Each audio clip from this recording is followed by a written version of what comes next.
They're a superhero that solves things the British way, by keeping calm and carrying an overly complicated screwdriver. Well, he's the being from all time and space who has a police box that's bigger on the inside and contains a time machine. Who? The Doctor, of course. Debuting all the way back in 1963, Doctor Who is the longest-running science fiction show ever made. For context, imagine if they were still making episodes of My Favorite Martian. I actually watched that. It was back when you could still get Bill Bixby mad. The Doctor isn't a Martian, rather a Time Lord from the planet Gallifrey. Let's get into what that actually means, shall we?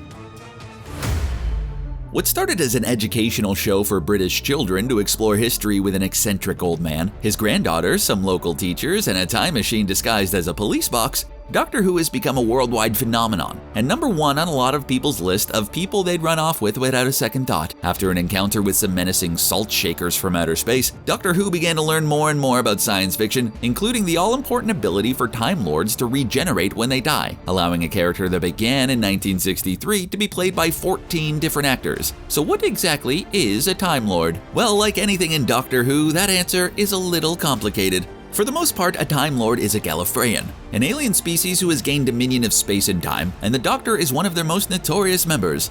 The Gallifreyans gain the ability to travel through time, and with all of the humility they could muster, dub themselves Time Lords. The Doctor is a renegade Time Lord, and has used his special abilities and knowledge to help us Earthlings out. The source of the Doctor's abilities tend to come from one of these three categories: physiology, abilities acquired by the Gallifreyans, and abilities stemming from their dominion over time itself. Well, that all sounds bloody well complicated.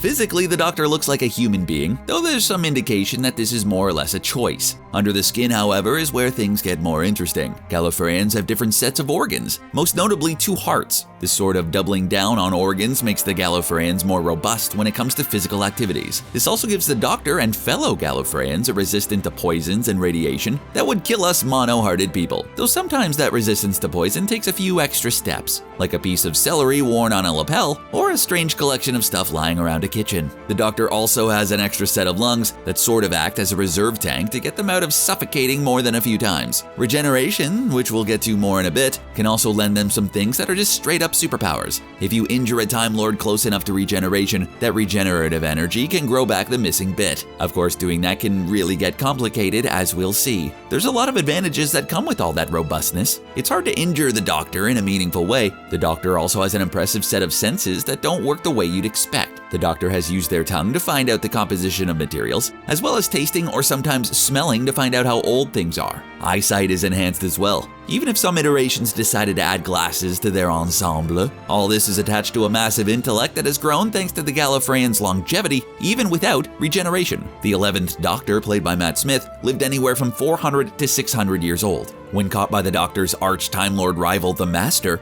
spun out the 10th Doctor's lifespan, which turned the Doctor into a frail little creature rather than dying. There is some indication that the Gallifreyans weren't born that lucky, but rather, they have guided their own development. What, you don't like my British accent? Come on! Of course, extra organs and a weirdly functional tongue aren't the only thing that they've given themselves. You don't get to be a Time Lord just because you can taste time. Dominion over space and time comes from 2 powerful artifacts. One is the Eye of Harmony. The basic concept is that they were able to contain a star in the moment before it collapsed, freezing it at the moment of singularity, providing not only a nearly unlimited amount of power, but time energy as well. The main Eye of Harmony is on Gallifrey, powering the city, but also providing a fixed constant point for the time machines of the Time Lords to orient themselves. The time machines are a whole set of abilities unto themselves. The Doctor travels in a TARDIS, or time and relative dimensions in space. The TARDIS is powered by a version of the Eye of Harmony that acts as the heart of the TARDIS, that allows it to not only travel through time, but also fit extra-dimensional space inside something that takes up much less space in the dimension it sits in, which is a fancy way of saying it's bigger on the inside. The Doctors look like a police box, because in order to facilitate just showing up on random planets, TARDISes are able to disguise themselves. But the Doctors got stuck on police box, and the Doctor's never been able or interested in fixing that. It's made it this far, it doesn't need that fancy stuff. The heart of the TARDIS can bestow some powers on the Doctor, mostly time-related, including giving the viewer a glimpse of the future and restoring lost memories. Stare into it too long though, and the power would overwhelm even a Time Lord. Not especially related to the Eye of Harmony, but related to memory, the Doctor can actually store his memories and personality in a totem.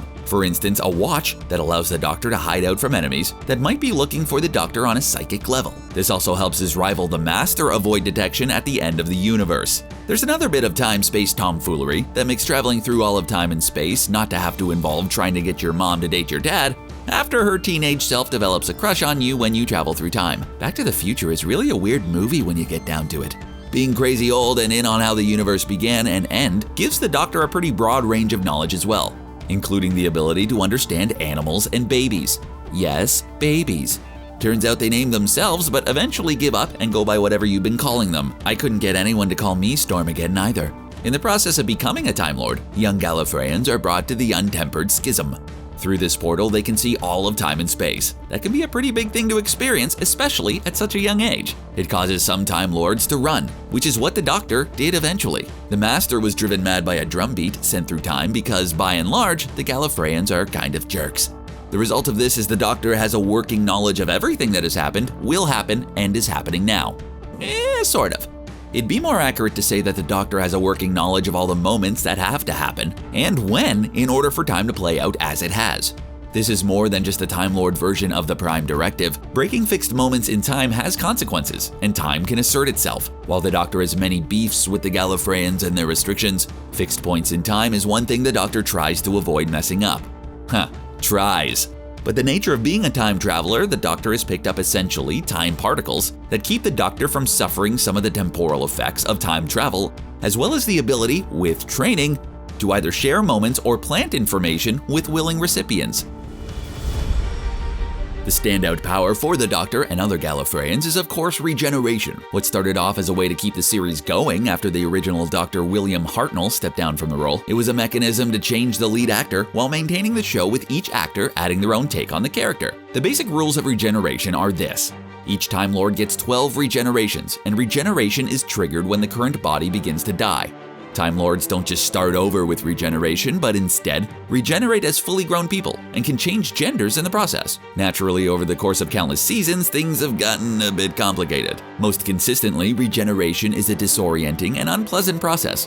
While some part of the Doctor or other Gallifreyan takes a role in choosing the next form, they don't know what they'll turn into next. This has remained constant in the current Doctor Who series, but in the classic series the process of regeneration was all over the place. Try to think of it in Star Trek terms. At one point, Klingons were just people with bad spray tans, and we just kind of don't talk about that anymore. That doesn't mean that the process of regeneration still hasn't been a little complicated. The Sisterhood of Karn can grant a Time Lord ability to tune their regeneration, which the Doctor did when he joined the war between Gallifrey and the Daleks. The Sisterhood of Karn lived on Gallifrey, but ultimately went to Karn with the sacred flame that produces the elixir of life that grants them the power to put their thumb on regeneration. Regeneration creates a unique energy, and what that energy can do keeps expanding. As stated earlier, if you happen to, say, cut the hand off a freshly regenerated Time Lord, they can grow that hand back while in some stylish pajamas and a wicked grin. The Doctor kept that hand and was able to use regeneration energy off of that to fix himself up at one point, and even grew a second him that would have just one life, who went to live it with a companion that had been trapped in a different dimension. If you're thinking the powers are a confusing thing to get your head around, imagine the continuity of a character that travels in time and space for almost 60 years. There have been a lot of explanations about how the Time Lords got their ability to regenerate, and both why Time Lords only get 12 and why the Doctor has gotten more than 12.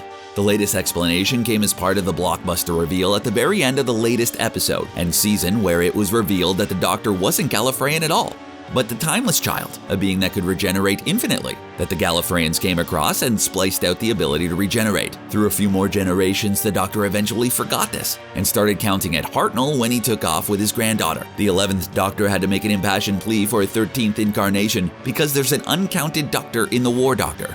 The War Doctor is what the Sisterhood of Karn helped the Doctor turn into that was special to a particularly devastating war between Gallifrey and the Daleks. Turns out not necessary. The Doctor can regenerate infinitely, as long as that timeless child power still exists. That's bloody well complicated, isn't it? After almost 60 years of episodes, books, and radio programs, that's not all the Doctor has demonstrated as an ability, but that's a core understanding of the Time Lord with a soft spot from Earth, and we haven't even touched on his overly complicated screwdriver. If you're a Whovian, drop some of your Who knowledge about Time Lord and Doctor abilities in the comments. And while you're there, make sure to subscribe to CBR for the latest videos to come through time and space into your inbox. Thanks for watching, chap. We'll see you next time. I think the accent's pretty good.